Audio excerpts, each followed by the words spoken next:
Bonjour tout le monde, j'espère que vous allez très bien aujourd'hui. On se retrouve pour une série de séances sur apprendre à utiliser une règle. Alors, une règle, qu'est-ce que c'est déjà? C'est cet outil. Alors à la maison, je n'avais pas de règle, on va dire un peu plus standard, sans des animaux dessus, elle allait décorer, mais c'est pas bien grave. Normalement, une règle, ça a deux fonctions. Ça sert à tracer droit, parce que si on regarde, vous pouvez passer votre doigt sur la règle, ça doit être très droit.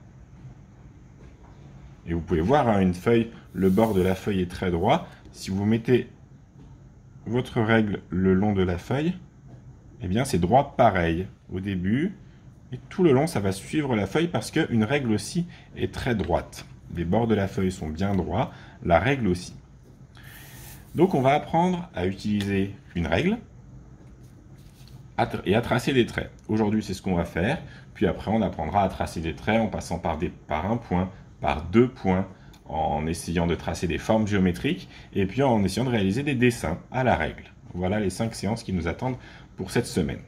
Donc déjà, pour l'instant, aujourd'hui, le but est de savoir tracer un trait le plus droit possible. Donc, on a deux mains, et ce n'est pas pour rien. Vous avez la main qui tient le crayon. Pour ceux qui sont droitiers, vous le tenez de la main droite, et votre main gauche va tenir la règle. Pour ceux qui sont gauchers, ça va être l'inverse. Votre main gauche tient le crayon et la main droite va tenir la règle.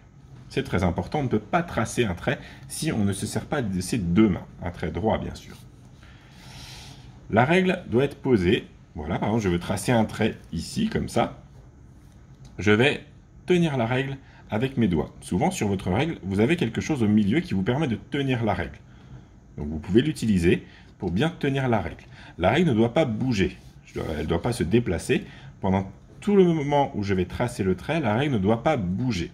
Donc votre main gauche, elle va servir à appuyer sur la... Là, je suis en train d'appuyer sur la règle, plutôt au milieu, parce que si vous faites ici, quand on va bouger, on va arriver au bout, ça va bouger là. Si on est trop de ce côté, ça va bouger là. Alors que si on tient bien au milieu, en essayant de bien appuyer, des deux côtés, ça ne bougera pas. Voilà. Une fois que la règle est bien mise, elle ne doit pas bouger, on va venir utiliser son crayon, se placer au début de la règle, et on va appuyer son crayon contre la règle et contre la feuille. Et alors attention, le piège, c'est de vouloir appuyer. Il n'y a pas besoin d'appuyer. Je vais laisser mon crayon, je peux arrêter, de toute façon, si la règle ne bouge pas, je vais pouvoir reprendre, et suivre la règle, le long de la règle. Quand j'enlève la règle, j'ai un trait bien droit. Alors moi, il faudrait peut-être que j'appuie un peu plus pour que vous voyez mieux, mais vous n'avez pas besoin d'appuyer. Je vais refaire un trait, vous, pareil, une fois que vous avez fait un trait, vous refaites. Vous essayez de bien suivre la règle. Moi, je vais vite, vous prenez votre temps. Et surtout, ce que je vous demande, ce que je vois souvent, les erreurs qui sont faites, c'est de vouloir trop appuyer. La main gauche, celle qui tient la règle, elle peut appuyer un peu. Ça ne sert à rien non plus de se faire mal au doigt. Elle doit appuyer juste ce qu'il faut pour tenir. Mais le crayon ne doit jamais appuyer. Si on appuie trop, on risque de faire bouger la règle, parce qu'on va la pousser. On risque de casser son crayon, on risque de faire des grosses traces pas jolies. Donc voilà. Et ce que je vous propose comme exercice aujourd'hui, c'est de faire un maximum de traits partout sur la feuille. Ils doivent être droits. Et ils doivent être droits surtout du début à la fin. C'est-à-dire que souvent, on a tendance à mettre sa main ici, puisqu'on commence ici. Je vais faire. Et puis, quand j'arrive là, là, mon trait n'est pas droit, parce que ma règle a bougé.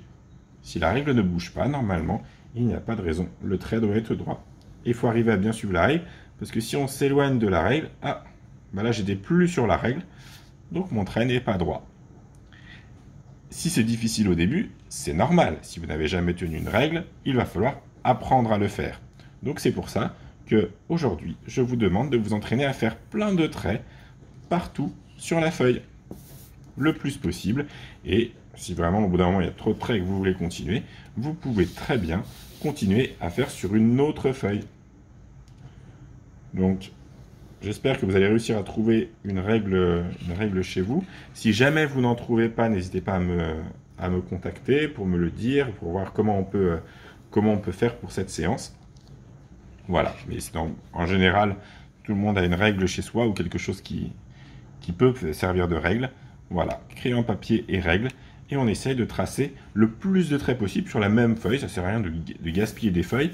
Ce n'est pas un dessin qui doit être joli. C'est juste faire des traits le plus droit possible dans tous les sens. Voilà, et bien ce sera tout pour aujourd'hui. Bah oui, j'ai raté sur la fin, de pas beaucoup, mais j'ai raté un petit peu parce que j'ai mal tenu ma règle pendant que je parlais. Voilà, j'ai un peu corrigé. Ce trait, il n'est pas bon. Ce n'est pas grave, de toute façon, c'est un entraînement. Donc on a le droit de se tromper. Et de ne pas réussir toujours. Voilà. Demain, on continuera en essayant de passer, de faire des traits pareils, mais en visant, en essayant de passer par un point. Je vous expliquerai demain. Je vous souhaite à tous une bonne journée et on se retrouve demain pour la prochaine séance. À très bientôt.